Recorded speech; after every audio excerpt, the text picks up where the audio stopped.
plus la suite du dossier de l'actualité. Deux ministres sociodémocrates du Travail et de la Famille ont démissionné la semaine dernière sur toile de fond du scandale des maisons de retraite dont les résidents étaient maltraités. Détail dans un commentaire proposé par Stéphane Stoïka.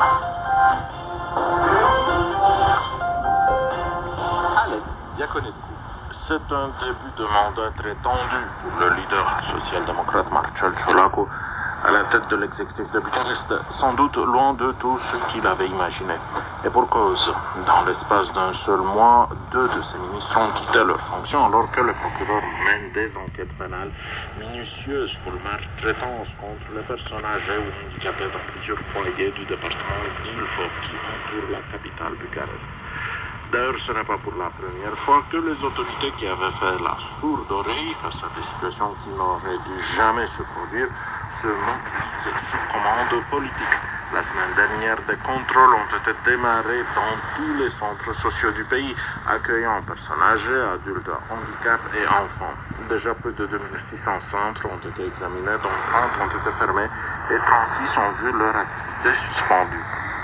Suite à cette démarche, 200 de résidents ont été déplacés dans d'autres centres et quelques dizaines ont été hospitalisés pour recevoir de meilleurs soins médicaux.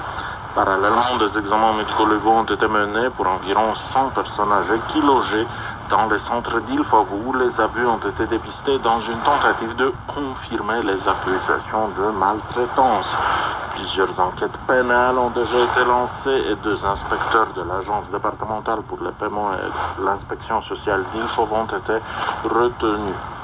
Le scandale des foyers dits de la terreur a fait la une de la presse roumaine et internationale, cette dernière se rappelant tout de suite des orphelinats roumains découverts juste après la chute de la dictature communiste. Un si grand scandale n'est pas resté sans conséquences politiques. Le premier à présenter sa démission a été le ministre du Travail, Marius Budăi. Personnage moins visible sur la scène politique de Roumanie, il avait détenu la même fonction au sein du cabinet du libéral Nicolae Ciucă, qui vient de céder sa place au social-démocrate Marcel Ciolacu, convenu par la coalition de la gouvernance. Par contre, le second fauteuil